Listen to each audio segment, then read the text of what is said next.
पिछले साल मैंने सुना था, और पिछले साल मैंने ये भी सुना था, मैंने इंटरनेट पे देखा कि जब कोई और दिवस होता है, जैसे वीमेंस डे, चिल्ड्रन डे, बहुत सारे डे होते हैं, फादर्स डे, मदर डे, तो उसमें उस जिस वर्ग के लिए होता है कुछ सहानुभूतियां होती हैं, कुछ संदेश होते हैं। मैंने पढ़ा इंटरनेट में कि इंटरनेशनल मेंस डे, जो कि अभी शायद बताया 1999 से शुरू हुआ है, उसमें मर्द को हिदायत दी जाती है बिहेवियर से, एक तरह से कि अपना आचरण ठीक रखो, अपने को कंट्रोल में रखो। लास्ट ईयर ये रेजोल्यूशन जरूर था कि सेव मेन सेव वॉइस। दूसरा आश्चर्य मुझे ये हुआ कि क्या पुरुषों के लिए भी कोई डे होना चाहिए, कोई कार्यक्रम होना चाहिए, क्योंकि आज तक कभी सुना नहीं। ये पुरुष प्रधान देश था।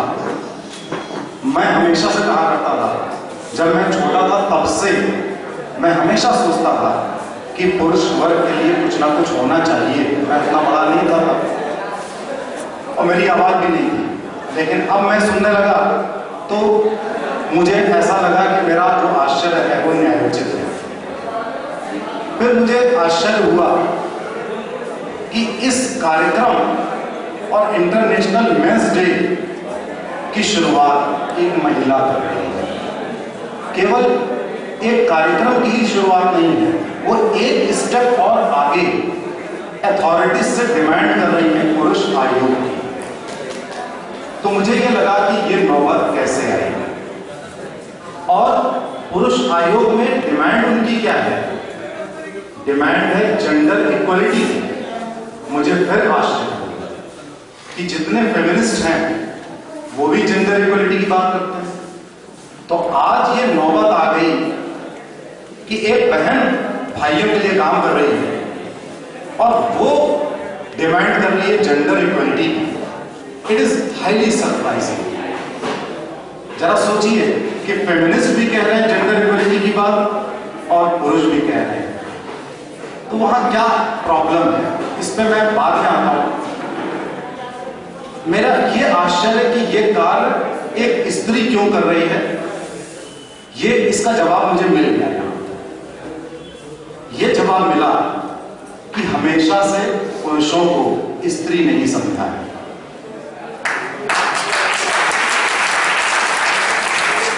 साथियों, कभी पुरुष ने पुरुष को नहीं समझा है। जब पुरुष जन्म लेता है, बताने की जरूरत नहीं, स्त्री से जन्म लेता है, और जब छोटा सा बच्चा होता है और जब माँ के साथ खेल रहा होता है तो आप जरा उसका बिहेवियर वॉच करिए, बड़ा अजीब सा बिहेवियर। कभी वो माँ को मार देता है, कभी गोद में आके दूध पी लेता है, कभी मुंह फुला के बैठ जाता है, ना जाने क्या क्या हरकतें करता है। और उसको जान कौन पाता है? केवल उसकी माँ जानती है कि मेरे बेटे के दिमाग में क्या चल रहा है। थोड़ा बड़ा होता है, अगर उसके घर में बहन है उसकी, तो बहन से क्या रिलेशन होता है वो भी बड़ा अजीब किस्म का होता है। उससे वो लड़ाई करता है, उसकी वो फ्रेंड भी होती है, उससे तरह तरह की अटखेलियां होती हैं, उससे अपने सीक्रेट्स भी शेयर करता है। बड़ी अजीब सी रिलेशनशिप होती है। बहन भी जानती है कि ये भाई ऐसा है, इसको ऐसे डील करना है। जब वो पुरुष बड़ा होता है तो एक साइकोलॉजी और फिलॉसफी का प्रिंसिपल है कि पुरुष जब अपनी पत्नी या प्रेमिका तलाशता है तो उसमें अपनी माँ और बहन के गुण देखने की कोशिश करता है। उसको वैसे ही चाहिए होता है क्योंकि उन दोनों ने उसको समझा होता है। जब विवाह हो जाता है तो आपने अगर उसकी बेटी हुई तो जिन पिताओं की बेटी है उन्होंने महसूस किया होगा, भाई जरा चुप हो जाओ भैया, तो बहुत अच्छी बात है। तो वो एक छोटी सी जो बच्ची बगल में लेटी होती है, आपने कभी देखा है? वो बिल्कुल मां की तरह बिहेव करती है। एक छोटी सी बच्ची किस तरह हाथ फेरती है, किस तरह से केयर करती है, और जैसे जैसे बड़ी होती है तो वो अपने पिता की वैसे ही केयर करती है जैसे कि उस पुरुष ने अपनी मां के जमाने में देखा होता है। तो जब मां, बहन, पत्नी, बेटी वही सब पुरुष को समझ सकती हैं, तो आज हमारी भी बहन ने हमको समझा है। मैं आपको बताऊं, एक पर्सनल बात बताऊं। मेरा विवाह बहुत जल्दी हो गया था। मैं पीजी स्टूडेंट था कानपुर मेडिकल कॉलेज में। मेरी posting Burns and plastic surgery में लगी 1986-87 की बात होगी। उस जमाने में एक दिन में 10 से 12 औरतें जली हुई आती थी इमरजेंसी में, कम से कम, और ये डेली का रूटीन था। और जब 90 या 100% बर्न होता है, आपने अगर ना देखा हो तो मैं बताऊं कि ये तक समझ में नहीं आता है कि वो जो व्यक्ति आ रहा है मेल है कि फीमेल है, या जानवर है कि इंसान है। मैं रोज दर्जनों इस तरह की बॉडीज देखता था, कुछ लाइव कुछ डेड, और मुझे पता लगाता था कि ये जितनी भी लोग आ रहे हैं सब नवविवाहित वधुएं हैं। एक जमाना था, ये आपने पेपर में पढ़ा होगा, जब ये डाउरी का दूसरा एक्ट आया, जो करेक्शन है, मेरे होश उड़ गए 1 महीने बाद। मेरी पत्नी गर्भवती थी उस समय। तो मैंने सोचा, इस वजह से नहीं, ये सब देख के मेरे मन में ख्याल आया कि यार बेटी ना हो तो अच्छा है। लेकिन बेटी हुई। जब बेटी हुई तो मैंने फिर प्रण लिया कि इसको मैं इस हालात में नहीं आने दूंगा। थोड़े दिनों में कानून बदला। ये 1987-86 की बात है, और आज 2014 में क्या हो गया है, इससे आप स्थिति को भांप सकते हैं। एक वो स्थिति थी। उससे 4 साल छोटा मेरा बेटा भी है। उस जमाने में मैं कंसर्न रहता था अपनी बेटी की सुरक्षा के लिए, ये सारे सीन देखकर जो सामने होते थे। और आज 2014 में आप यकीन नहीं मानेंगे, उससे भी ज्यादा विभत्स फीलिंग मेरे अंदर मेरे बेटे की सुरक्षा को लेकर होती है। जब वो घर से बाहर निकलता है तो मैं सोचता हूं कहीं ऐसा तो नहीं होगा कोई पुलिस वाला गलत इल्जाम में पकड़ ले, कुछ लोग उसको पीटने लगे, किसी लड़की से दोस्ती हो जाए तो गलत इल्जाम लगा दे। मैं बेटी के बारे में चिंतित नहीं, बिल्कुल नहीं चिंतित। वैसे भी वो IAS ऑफिसर हो गई तो मेरी और सिक्योरिटी वाली प्रॉब्लम सॉल्व हो गई। 25-26 साल में ये परिवर्तन आया कि हम मिडिल क्लास की बात कर रहे हैं। हो सकता है स्लम्स में, हो सकता है दबंगों में रूल्स कुछ और होते हैं जिनके बेसिस पर कानून बनाया जाता है, लेकिन उसके भुक्तभोगी मिडिल क्लास इग्नोरेंट लोग होते हैं, जो इनोसेंट लोग होते हैं। तो ये स्थिति में जो परिवर्तन आया, इससे क्या निष्कर्ष निकला? निष्कर्ष ये निकला कि हमारी आदत है एक अन्याय को खत्म करने के लिए दूसरा अन्याय करना। पूरे विश्व में ये होता है, हर जगह होता है। हर वर्ग में आप देखिए कि एक अन्याय होता है, उस अन्याय को खत्म करने के लिए तुरंत हमारी रिएक्शन होती है, काट डालो मार डालो। अभी किसी ने बहुत अच्छी शायरी बोली थी, एक अन्याय से दूसरे अन्याय को खत्म करने से संतुलन प्रभावित होता है। यहां जो यंगस्टर्स हैं उनसे ही मैं पूछना चाहता हूं कि इस प्रकृति में 2 सत्य क्या है? आप जानते हैं 2 सत्य क्या है?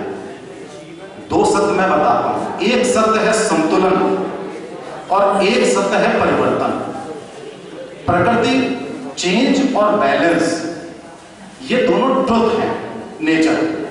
प्रकृति हमेशा बदलाव चाहती है और बदलाव हमेशा अच्छे के लिए चाहती है। जैसे साथियों एक पेंडुलम होता है, पेंडुलम इस तरह से मूव करता है। अगर आप उसको रोक दीजिए तो कहां रुकता है? बीच में रुकता है। हमारी आदत है हम पेंडुलम की तरह एक एक्सट्रीम पे जाते हैं, फिर दूसरे एक्सट्रीम पे जाते हैं।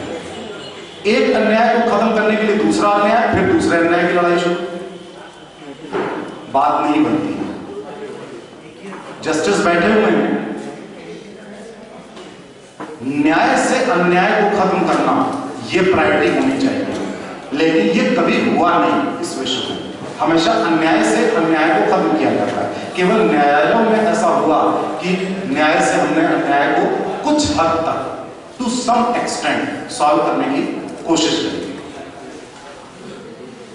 अगर प्रकृति का ये नियम हम मान लें कि हम संतुलित हो जाएं, तो ये प्रॉब्लम सॉल्व हो जाती है। लेकिन ये संतुलन आएगा कैसे?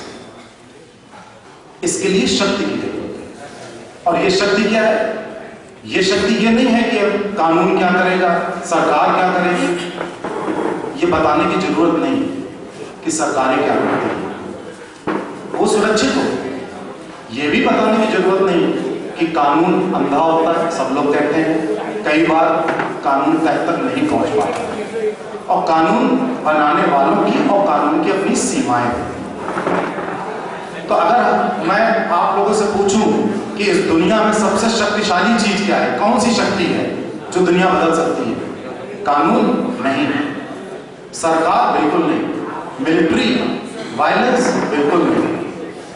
ये कुछ चीजें ऐसी नहीं है जो दुनिया बदल सकती है। अभी किसी ने कहा कि दुनिया बदलनी है तो रोल मॉडल्स आने होंगे, और दुनिया बदलती है दो शक्तियों के द्वारा। एक शक्ति है प्रेम और दूसरी शक्ति है वाणी। अगर प्रेम और वाणी की शक्ति हमारे आचरण में समा जाती है तो एक खूंखार शेर को भी हम गुलाम बना लेते हैं 2 मिनट में। बड़े से बड़ी हिंसा को कंट्रोल पा लेते हैं। अगर इस तरह से हम कानून की शरण में, पुलिस की शरण में जाते रहेंगे, अस्पतालों में जाते रहेंगे, तो क्या होगा? हमारी प्रॉब्लम्स हम दूसरों को एम्पावर करते चले जाएंगे इन इंस्टीट्यूशंस में। ये संस्थाएं होनी चाहिए, इससे कोई डिनाई नहीं करता, लेकिन अपने आचरण में प्रेम और वाणी लाइए। स्पिरिचुअल सेंटर्स खोलिए, स्कूल्स हैं और जगह हैं रोल मॉडल्स जो इस दुनिया को बदल सकते हैं। लड़ाई झगड़े से कुछ नहीं होता, किसी को कुछ नहीं हासिल होता, लेकिन ये बात सत्य है कि पुरुषों की भी सुनवाई होनी चाहिए, पुरुषों के लिए भी संस्था बननी चाहिए। मैं डॉक्टर इंदु सुभाष को इसलिए बहुत ज्यादा अप्रिशिएट करता हूं कि उन्होंने पुरुषों को समझा और पुरुषों के लिए संस्था के लिए मांग कर रही है। संस्था बने या ना बने, लेकिन कम से कम इतनी बड़ी जागरूकता तो हमारे सामने आ रही है। हम सब जागरूक हो रहे हैं, लोगों को पता लग रहा है कि क्या हो रहा है, और बड़ा फर्क पड़ा। आज से 2-3 साल पहले जब मिला था मैं इनसे, तब सेक्शन 498A के जो प्रताड़ित लोग थे वो काफी प्रताड़ित थे, लेकिन आज की तारीख में सेक्शन 498A कंट्रोल में आ गया है। और मेरा मानना है कि उसमें डॉक्टर इंदु सुभाष का भी बहुत योगदान है। ये दुनिया कैसे बदली? जब हमारी जुडिशरी ने समझा, जब अति हो गई, तो जुडिशरी ने समझा कि 95% मामले फेक होते हैं, तो उन्होंने उसको थोड़ा मॉडिफाई किया और थोड़ा रिलीफ किया। तो ऐसे ही अगर ये जागरूकता बढ़ती गई तो इस तरह से प्रताड़ना जो आजकल बिल्कुल ऑर्डर ऑफ द डे हो गया है, मैं बड़ा परेशान रहता हूं अपने बेटे की सेफ्टी को लेकर, इन सब पे कंट्रोल पाया जा सकेगा। लेकिन साथियों, हमेशा याद रखना कि ये दुनिया हमेशा प्रेम और वाणी से बदलती है। मैं वर्ल्ड हैप्पीनेस सोसाइटी में विचारों की शक्ति, अध्यात्म की शक्ति और शरीर की शक्ति के बारे में बात करता हूं। आप हमसे, हमारे साथ भी जुड़िए और ये पूरी दुनिया बदलेगी। Thank you so much.